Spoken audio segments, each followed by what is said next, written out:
So it was like a sequel to a Rob Schneider movie, and not even Rob Schneider bothered to show up. I speak of the UN Framework Convention on Climate Change in Cancun, Mexico. Mind you, over 10,000 people have been murdered over drugs in that country this year, so this confab seems about as relevant as a pimple on a griffin's butt. But it was only a year ago that the Copenhagen summit was a big deal, but that faded faster than my Ed Hardy denim underwear. So it's no surprise that the experts here have turned to the gods for help. Christian Figuera, the executive secretary, desperately invoked the ancient jaguar goddess Ixchel, for she's not only goddess of the moon, but also, quote, reason, creativity, and weaving. Yes, weaving, because, quote, you are gathered in Cancun to weave together the elements of a solid response to climate change. Blah, blah, blah. Dear Lord, please give me something I can care about. Oh, God.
In Uganda, their Sex and the City sequels are just totally out of control. Yeah, anyway, oh my God! Back to the Cancun thing, if you can still remember it. What was once almost policy is now parody. You've got every climate change model in dispute, thanks to the ClimateGate emails, lies about the hockey stick graphs, and phony glacier meltdowns. As someone like me willing to seriously discuss global warming, I'm glad to see the hysteria die. But it's also sad to think that maybe some of the science might have had some merit. They screwed the pooch and the planet.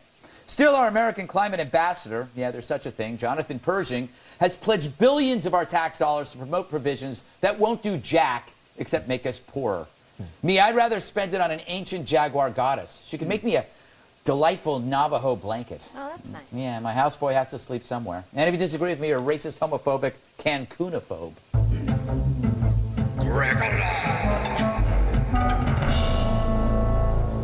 John, is dialogue dead?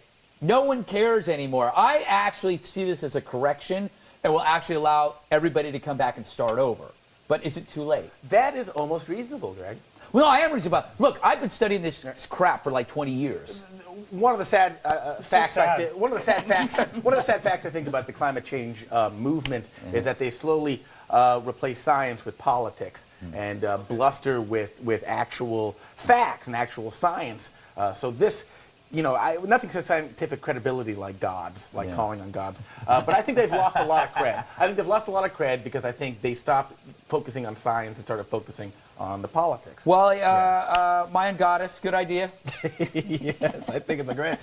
Check the Mayan charts. They'll probably tell you right there. Yeah. You know, hey, the world's all messed up. You know, stop smoking. Yeah. But it has turned to like a popular thing now. Yeah. Now it's like this is the hot thing now. Let's all have a summit, and you know what? And you know, let's get T-shirts. Yeah. You know, and sell those, and we'll have a summit.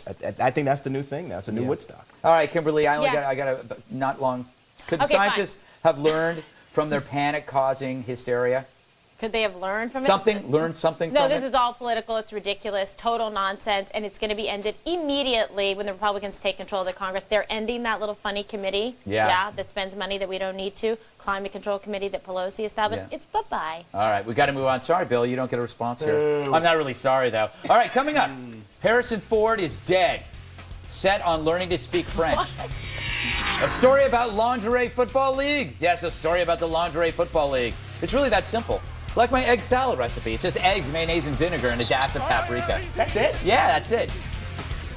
Sounds good. So let's say you're at some restaurant enjoying your chai tea and veggie burger, reading a worn-out copy of Our Bodies, Ourselves, and in a booth nearby, you hear a father and son arguing.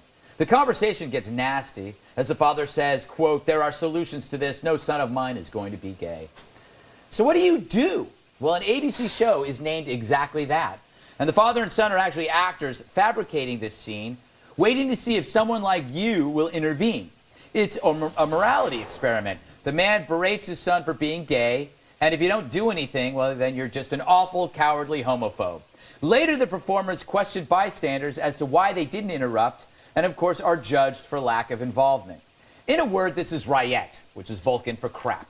I'll tell you why. These conflicts never happen in public. Look, I pretty much sleep in bars, so I know this. So why build hypothetical situations based on scenes that only happen in corny made-for-TV movies made a decade ago? Because it's easy. All the network is doing is staging gay bullying stuff because these days it makes for easy, manufactured outrage. I doubt they'd create a scenario where a Tea Partier is called a Nazi or a police officer is labeled a fascist, because that doesn't make for a romantic stunt. But gay is righteous and gay is easy, so the network creates soapboxes for moronic moralizing, pretending to care, when all they're really doing is trying to show us how ignorant the average American is. I boycott the network, but I really like Grey's Anatomy. Derek Shepard's love life is so complicated. And if you disagree with me, you're worse than Kimberly Guilfoyle. No! Yes. Substituted.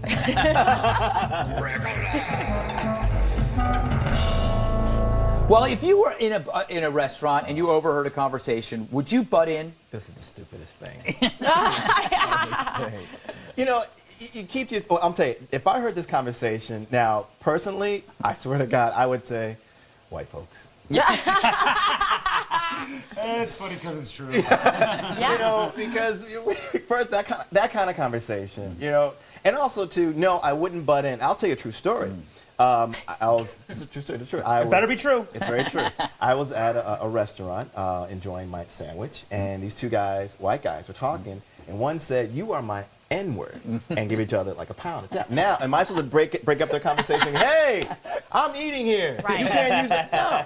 You know, I'm like, no, let them do. This is how they, you know, they get along. You know what I mean? So, First of all, Greg and I were workshopping a one-man play about racism. Yes. And secondly, all you would have done, you were basically just interrupting our rehearsal. Yeah, it would have been terrible. Hey, John, does this kind of practice turn us into nosy neighbors? That feel like are they basically saying that if you don't butt in, you're an unfeeling, insensitive person? Right, and I would butt in even if the conversation was about a father telling his son that he can't join the Tea Party.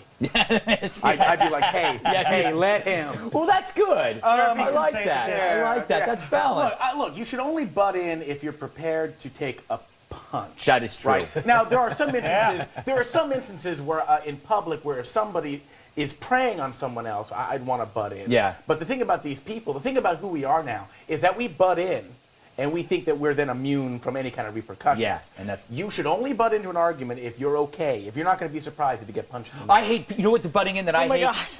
The cell phone butting in. Like if you're doing something, they're going, the world is watching. That's when I get violent, Kimberly. I can tell. I'm scared over here. Yeah, you got to be, if you want to jump in, then you've got to be able to like throw down and expect the hoe down, because that's the problem. Like, right? You've got to be able to get fully involved in it or stay away and go home. Yeah, you know the funny thing about Bill is when you're abused in public, the audience, the people around don't stop it. They actually encourage it and join in. I don't like it. That's Yeah. why I don't go out as much anymore. And you shouldn't go I out. would say that out of everyone in this panel, the only person that would butt in and make for good TV is Kimberly Guilfoyle. You would throw cell phones. Oh, totally. There would be food flying. Yeah. Scratching. I'd watch it. I'd be appalled. Kitty I'd hate cat. myself for watching, but I would watch it. See, this show, whatever it's called, what would you do? They should make it more daring, where like an older man is with like an 18-year-old girl who's his stepdaughter or daughter, Yeah, and just they start awkward. making out. There Like, you you know, do stuff that would really make And people always do it in front of Kimberly. They'll call it Guilfoyle. And you're going to take You've your been earrings off Guilfoyle. first, But okay? Any it should be altercation, like a take pair them of out first. terrorists. Yeah, there you go. Right? That's smart. That's smart. Right? You know, it's like we'll blow up the car in 5 minutes. Yeah. Or we'll blow up the car in 5 minutes and then see what people do. They run. Yeah. But then how far do you go? Where do you butt in and where do you not butt in? You know what I mean? Like, do you butt in? Can you butt in when like someone's punching, his wife? You say, hey, Yeah, hey, dude. totally. You have to, Abusing a child. Yeah, exactly. Right. Yeah. So I'm not really on that one, but yeah, okay, no, I'm kidding. No, but it's true. The thing is, though, the point is, if somebody's having an argument and you butt in, if you butt in with me, I will tell you to go F yourself. You will. I just like, what are you doing? But I also guess it depends on whether or not that argument spills over into your personal space, too. Yeah. Yeah, that's true. Like if you're sitting if they're in a movie theater. If you're in a movie theater and people are arguing, but that's scary, too, because then somebody shoots you. What? Which is why everybody should be Upper East armed. Side. Everybody should be armed. Everybody should be All armed. right, so let's move on, shall we? Should be armed. That was an unusual conclusion. A conclusion, though, that I totally support. If you have a comment on the show, email us. It's redeye@foxnews.com. To leave voicemail, my direct line, it's 212-462-5050. Still to come, the halftime report from Patty Ann Brown. She's a delightful person. She's pretty. I like to look at her. Tonight's halftime report is sponsored by Checkups, those examinations given at regular intervals to determine a normal state of health. Thanks, Checkups.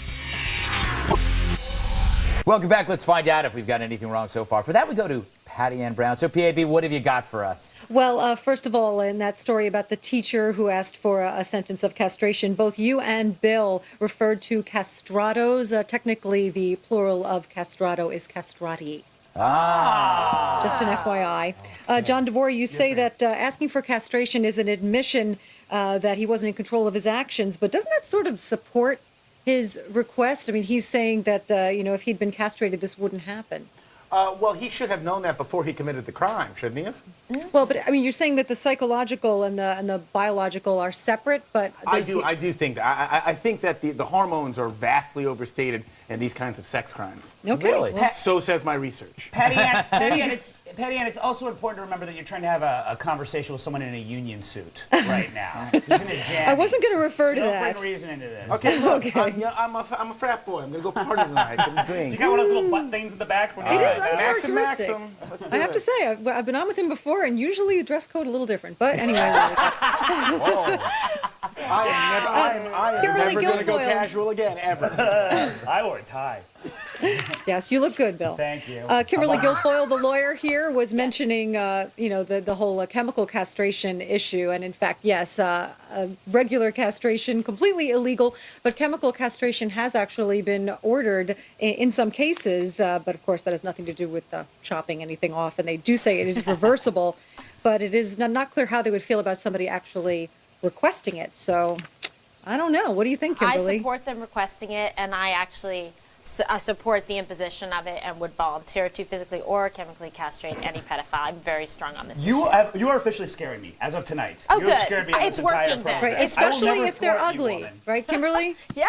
Especially if they're ugly. Like, only if they're ugly. Only. Only That's ugly, the important part. Ugly. All right, Julian Assange. We should point out here, actually, that he did use a condom with one of the women, but the condom actually broke. And she is still saying that that qualifies as unprotected sex. And with the second woman, he also used a condom during the first round.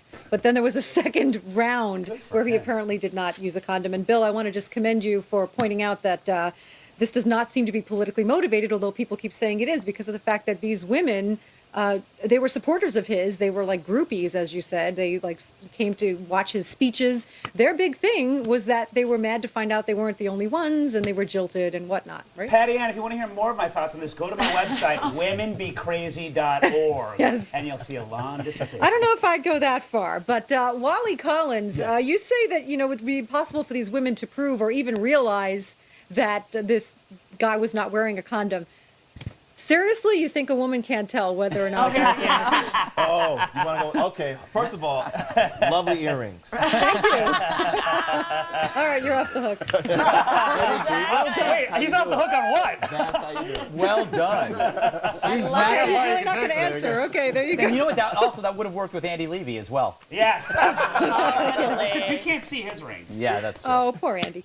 Greg, you were saying that on this global warming thing, I've been studying this crap for 20 years, Yes. quote. And then you go on and say that you are someone who is willing to seriously discuss global warming. Yes. Really? Yes. As you know, I talk about this quite a lot.